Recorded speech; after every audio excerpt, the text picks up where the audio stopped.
What the man? Please. What the Oh, my head. Where the am I? Jesus, why do I have no clothes on?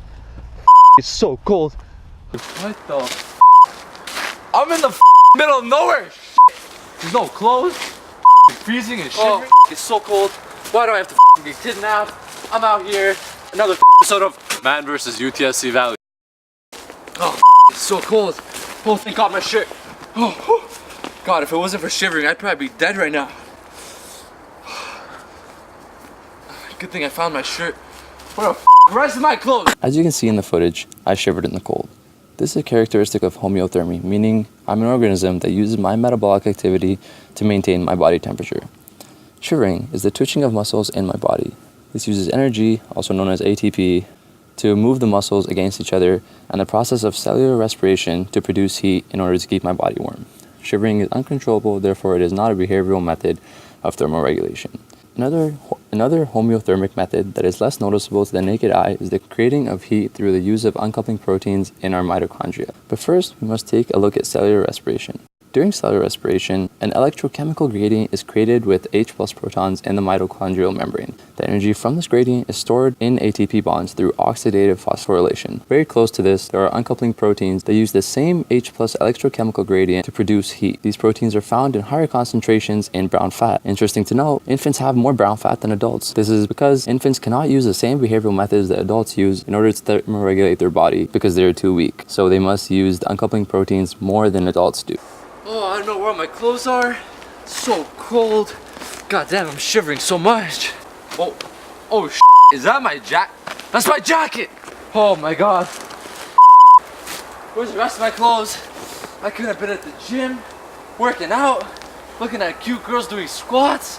Oh, my life. For our body to get cold in the environment is our appendages because they're so far away from our core. This occurs because of something called spatial heterothermy. Spatial heterothermy is a difference in temperatures from one part of your body to another part of your body. For example, in the winter, your fingers are the first to get cold. This is because your body has stopped making heat for that region of your body and is making heat in places that are more important, such as your core and your main organs that are much more important and vital to your survival. Your fingers aren't just left there to die. Vasomotion, another behavioral method that we cannot control, is the change in diameter of your blood vessels. This is a method that saves your fingers and other appendages from becoming too cold and therefore the cells dying. In particular, we're looking at vasoconstriction. This occurs when your blood vessels become smaller in diameter that allows you to cut down and stop the loss of heat in your appendages.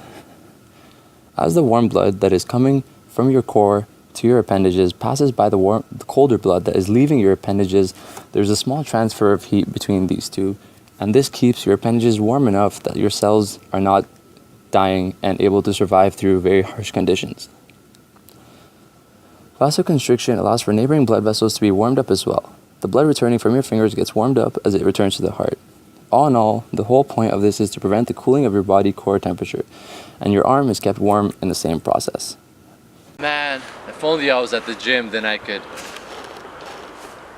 Yo, you're so hot. I can feel the radiation of heat from your body more with each step I take closer to you. Damn, you so hot. You evaporate in that sweat. Shit.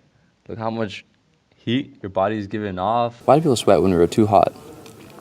We sweat in order to cool down our bodies from getting too hot and the denaturation of our proteins in our bodies.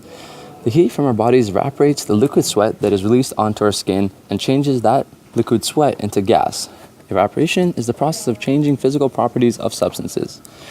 Because of water's special properties, it requires a lot of energy in order to go from liquid to gas. It is a very efficient method from draining your skin of heat, in turn cooling it down. Another method to lose heat when our bodies are too warm is radiation. Once again, it is not a behavioral method as we are unable to control it. Everything omits radiation. Radiation is the omission of energy as electromagnetic waves. We omit radiation as heat. That is why we are able to feel heat coming from someone else's body if we are too close to them. Heat is always transferred from warmer environment to cooler environment. We can measure the rate of heat transfer through radiation with the equation that is seen on the right side of the slide. Ts is the surface temperature, epsilon is the surface property, emissivity, and sigma is the Stephen Boltzmann constant used. Holy shit, is that my jacket? Oh my god, finally! For sake. Good thing I can stop using conduction and use insulation to keep my body warm. Wow, insulation helps me stop convection from taking body heat away from me in times of need. Oh man, I love being a human, even though I can use methods that are not related to homeothermy in order to maintain my body temperature in a range that is healthy for me. Another method that we use is conduction, convection, and insulation. We wear clothes to keep us warm. This is a behavioral method that us humans use. Other organisms may not have clothing, but they can use rocks or other natural covers to keep warm or stay out of the heat of the sun. The clothes that are in contact with my skin are able to conserve the heat. This is called conduction. Conduction is a transfer of heat in a motionless medium, for example, body contact. The heat is transferred to the clothing instead of the air that is surrounding my body. The rate that the heat is transferred can be measured with the equation seen on the right side of the slide. Conduction is not the main problem of heat loss, but the convection that follows conduction is the main problem in heat loss. After we go for a nice run on the track, we like to sit in front of a cool fan in order to reduce our body temperature. This is because the cool air is coming in contact with our hot skin. This process is called convection. Convection is the transfer of heat in a medium that is in motion. The same air that had received the heat from our body through conduction is blown away and replaced with cooler air through convection, therefore requiring me to heat up the new air that is around me now. The equation used to describe convection can be seen on the right side of the slide. Hc is a convection coefficient, which is equal to the square root of wind speed, known as v, divided by the square root of the diameter of the object distant to the core from the skin, known as d. Finally, putting on my coat, we put layers and layers on ourselves to keep us warm in the cold winter. This is known as insulation. This layering of clothes for humans is a behavioral method, but for other organisms may not be behavioral because they do not choose to grow the hair that is on them or the cover that they use. Insulation is the resistance to heat loss. Insulation involves both conduction and convection. Conduction occurs in the pockets of air in between our jacket and clothes, while convection occurs on the surface of the jacket as it faces the cold winter. With conduction keeping most of the heat being transferred between clothes and inside the jacket, the heat that is taken away by convection is low. Thus, the amount of heat that is kept in our body is highly dependent on the amount of heat produced by our own metabolism. This can be measured by the equation seen on the right side of the slide. M is the metabolism, I is the insulation, TB is the temperature of my body, and TA is the temperature of the environment that I'm in. I hope that I was able to teach you guys about thermoregulation, and through putting myself through these harsh conditions, I hope you got a first-hand view of what human bodies really do in order to survive in harsh conditions and the miracles that the human body is. Oh, it's so cold.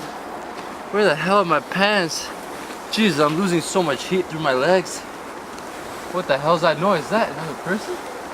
Hey! Oh my god. Hey, Brethren! Yeah. You miss your pants? Yeah, I don't have pants Miss your on. pants? Oh, you just do the acid? No, sir. Okay, but yo, stick to the ganja, okay? I'll let you something in the pants. Thank you, Ganja sir. only, man. Ganja for life. Oh, found my pants. You guys live in the forest, man. School is right there. Oh.